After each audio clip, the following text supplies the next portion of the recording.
Kate and William released their annual Christmas card as we go inside their holiday plans amid the pandemic. The source does tell us that Kate and William are going to be spending a quiet holiday at home. They're happy to have their kids off from school, which is good because it's been a long year of virtual learning for them. Prince Harry and Meghan Markle win big in their paparazzi legal battle as they reveal Archwell's first major project. Splash UK has now had to swear that they will no longer take photos of the Duke or the Duchess or their son in the future. Plus, former royal chef Darren McGrady reveals what it's really like to be at a royal Christmas and just how many months in advance the preparation begins. Incredible fun time to be there with them.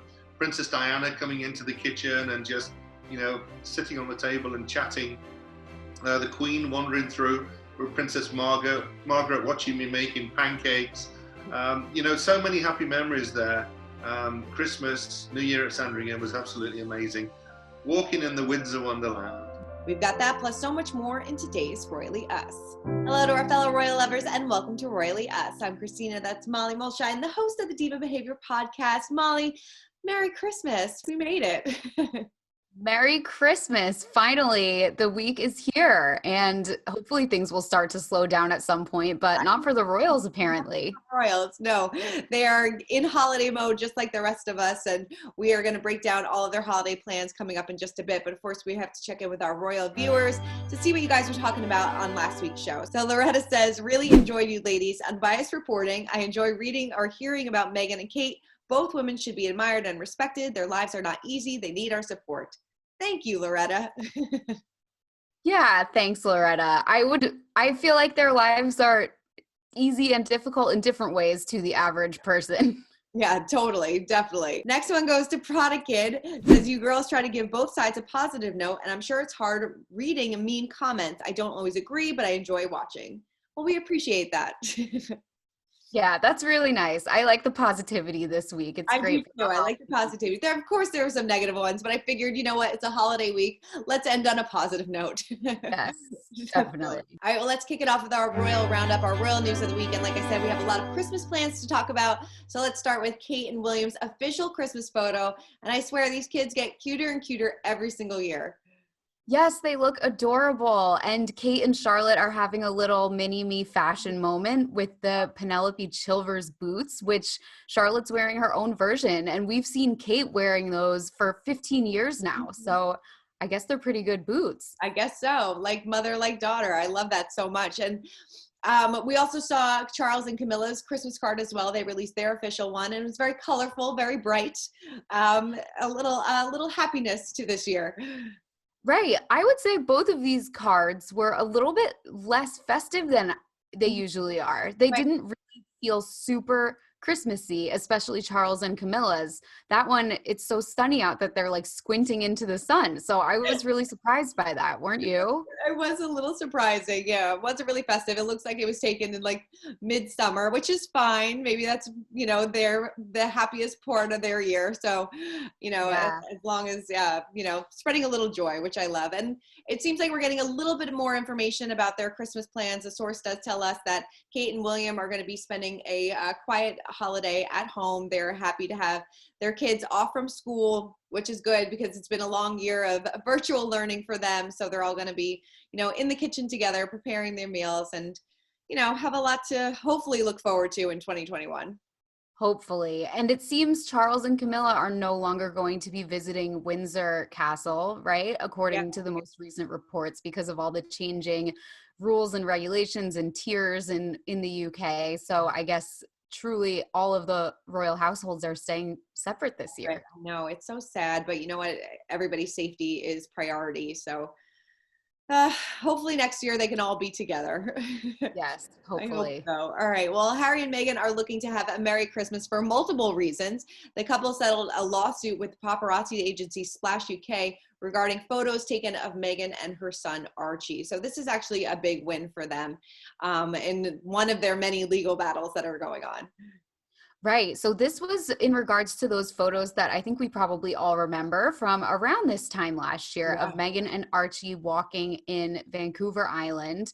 It was a paparazzo who took that photo, and apparently they had sort of staked out the whole area and they were using the camera up on a ledge hopping over the fence, just really, really going to insane lengths to get that photo. And now they've settled with Splash UK, the photo agency that was selling that photo. So right.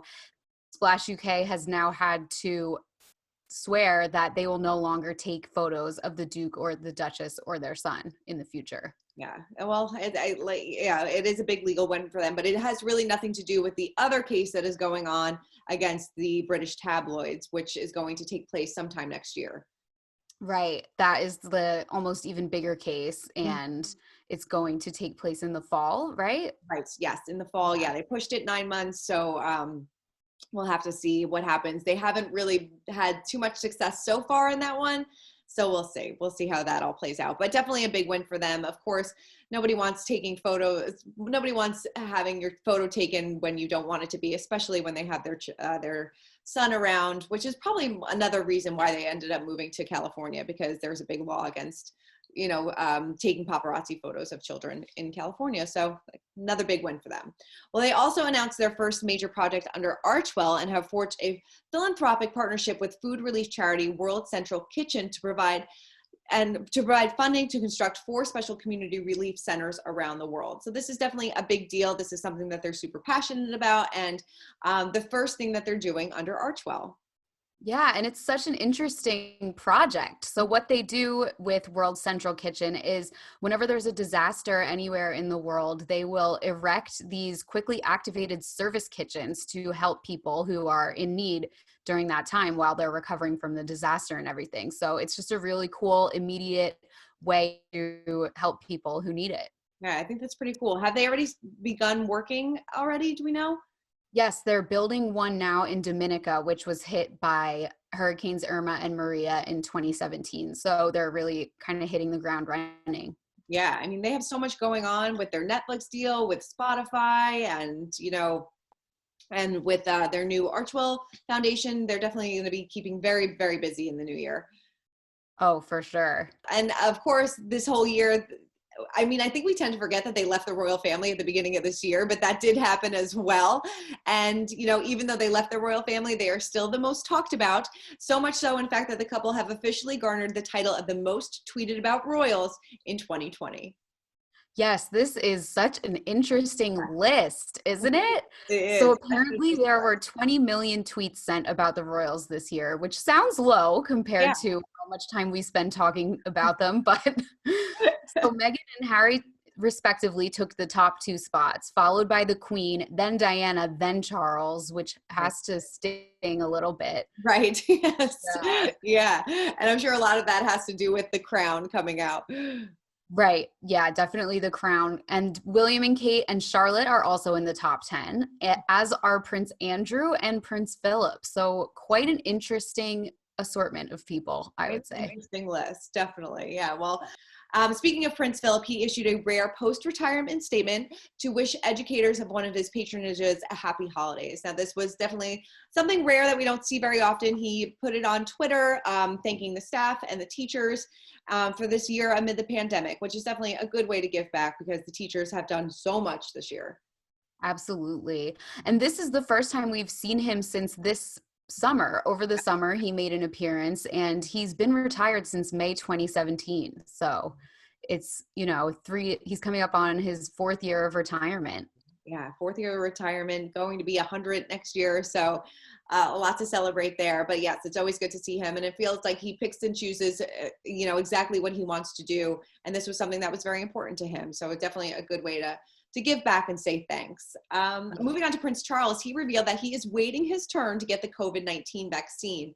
Are you kind of surprised by this?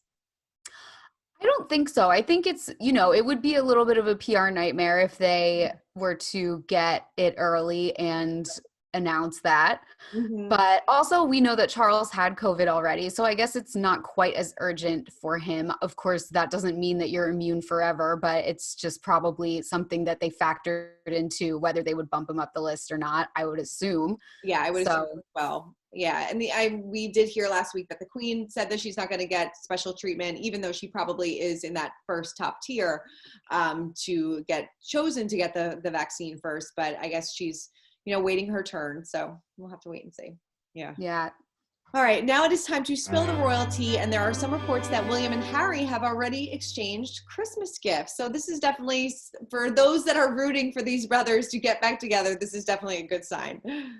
Yes, we don't know exactly what they got each other, but apparently they've been sending packages back and forth from LA to the UK, and yeah, they're sending packages to all of the royal family, according to some reports that we've seen, and especially to the Cambridges. Definitely. Well, like you said, we don't know what was in those boxes, so it could be a good thing, it could be a bad thing, but it definitely seems like they're in a better place. And, you know, I'm sure it's a very sad day that they're not going to be able to spend their time with their family during the holidays, like a lot of us this season. So hopefully they'll all make the best of it. Moving on to Josh O'Connor, who of course plays Prince Charles on The Crown, and now he is speaking out after many were pushing for Netflix to put up a disclaimer about the series, saying, you know, that this is a work of fiction, and, you know, we did take some liberties with the story, but it doesn't seem like Netflix is budging, and Josh O'Connor doesn't think so as well, right? Right. And he actually had some pretty strong words for the Minister of Culture in the UK. He said, "We were slightly let down by our culture secretary, whose job it is to encourage culture." And Josh O'Connor called it pretty outrageous that he said that the show should have a disclaimer. And he said, especially because at this time in the pandemic, the arts are struggling. So he called it a low blow. So yeah, I mean, maybe that can be The Crown season 20. Right. Yeah, seriously. I mean, those are fighting words, but it doesn't look like Netflix is putting up this disclaimer. The series has been out for months now, so I'm sure if you binged it, you already did it, you're already through it, and, you know, people are kind of slowly moving on from it. Yeah, I think most people understand that fiction is fiction, and this isn't like they set up CCTV cameras in all the palaces and they're just releasing the footage now. So Totally, definitely.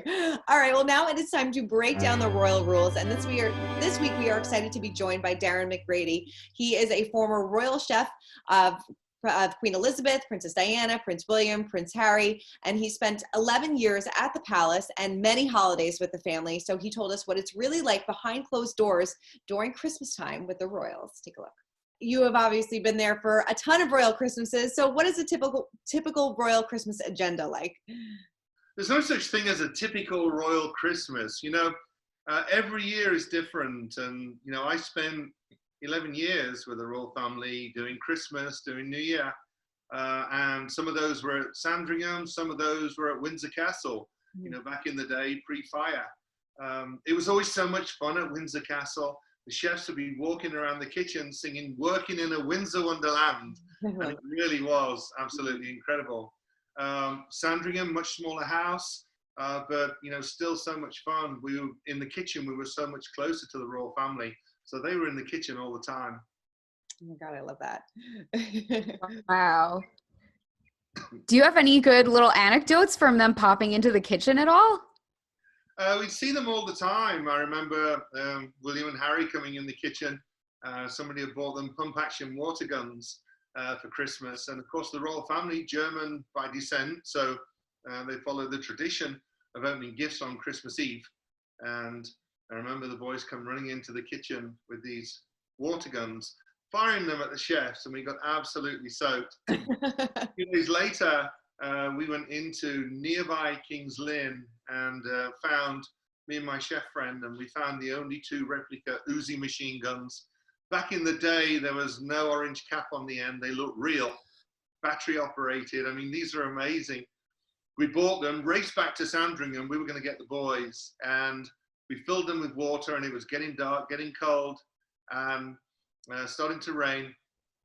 So we walked across the parking lot, and we knew we had to get in position to ambush them coming out of afternoon tea and going up to the nursery for bath and bed.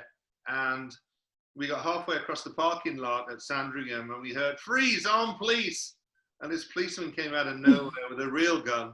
Oh. And he made us take these guns back to our room. We never got to shoot William and Harry with the water guns. Oh my God, that's amazing. It would have been a good payback though. I mean, so who is usually on the royal guest list? I know that there is usually a lunch before they travel to Sandringham or Windsor, but when they get to where they're celebrating Christmas, who is on this royal guest list? Yeah, so there's always a sort of lunch at Buckingham Palace, traditionally, and all the families would come together. You know, the aunts and uncles, the Kents and the Gloucesters and so on. But then, you know, when they go off to Sandringham, or when they went off to Sandringham previously, that was just smaller family. But, you know, this year it's so much different. Of course, the Queen will be at Windsor.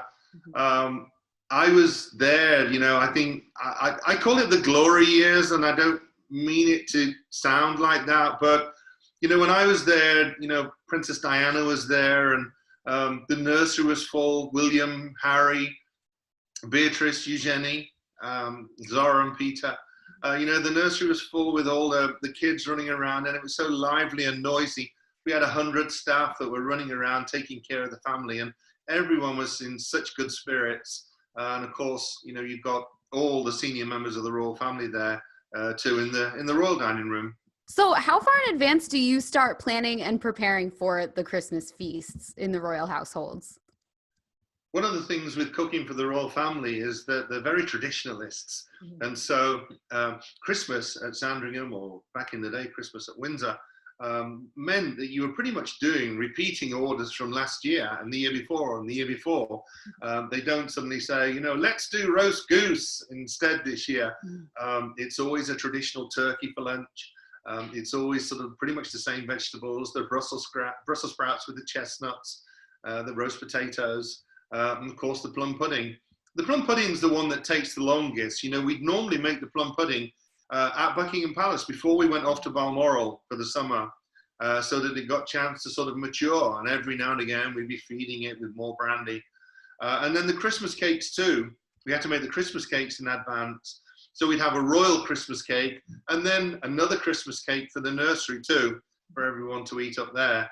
Christmas puddings. We'd actually clean out the sink in the kitchen, in the pastry kitchen, and then fill that with all the fruits and flour and everything else, and mix it all together, and then fill those pudding basins, those mason cash basins, and they were just incredible, then steamed for a few hours. Wow. And then on the day, of course, that Christmas pudding went into the dining room just before it went in, with the palace steward carrying it.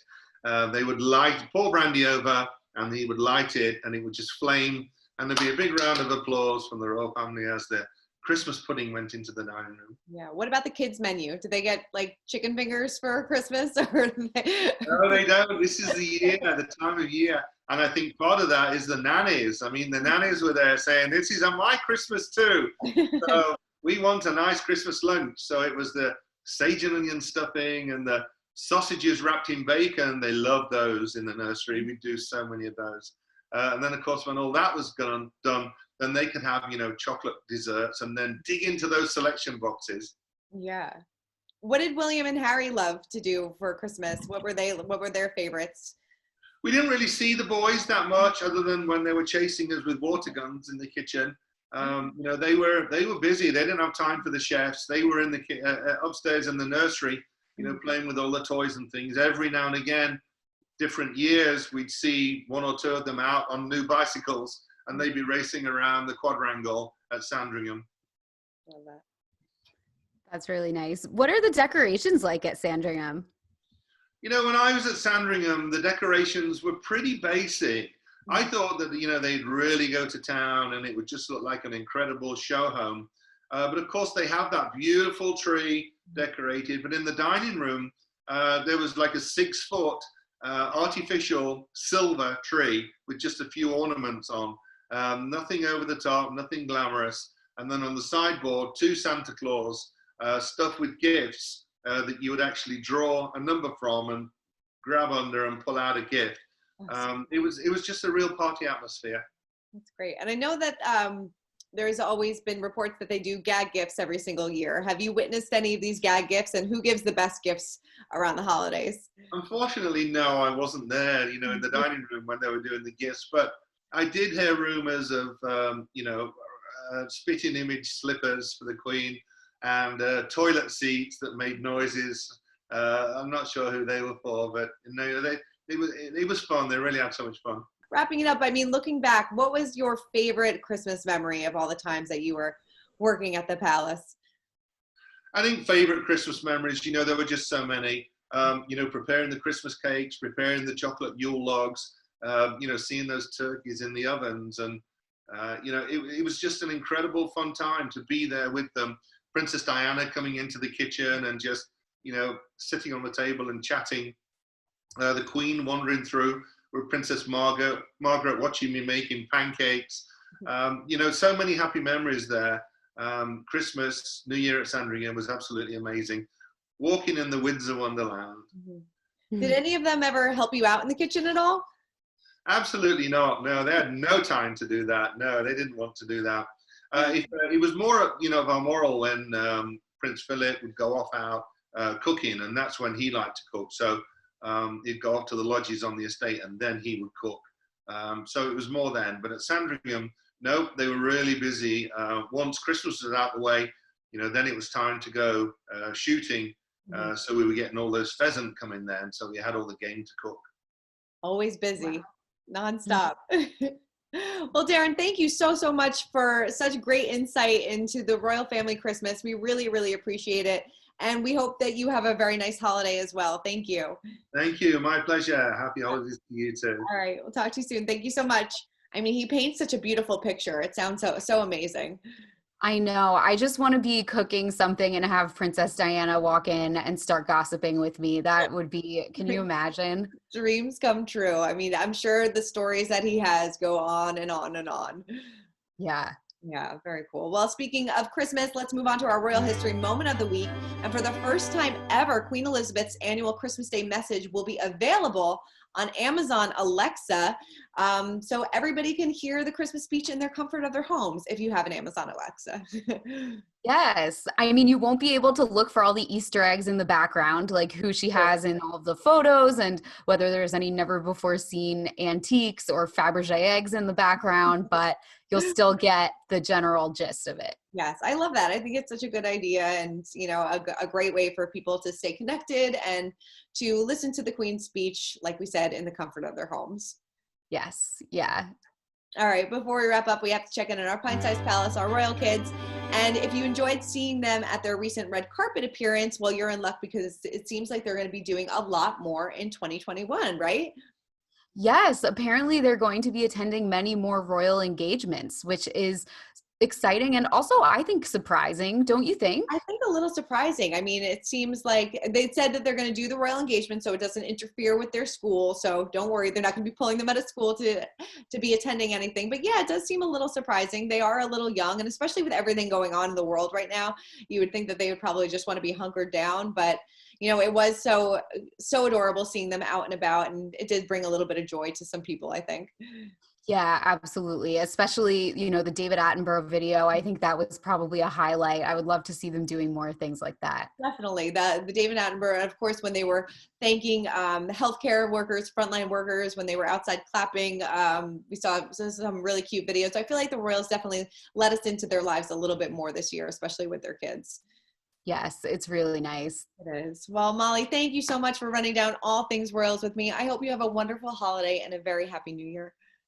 Thank you, Christina. You too, and all our viewers and everything. Yes, all of our viewers, definitely a happy holiday, happy New Year. Thank you guys so much for tuning in every single week. We're going to be taking a little break next week, but we will be back in the new year to give you all of the royal news that you missed out on. But until then, like we said, have a safe and happy holiday and check back on Us Weekly's YouTube channel for all your royal news. We will see you guys next year.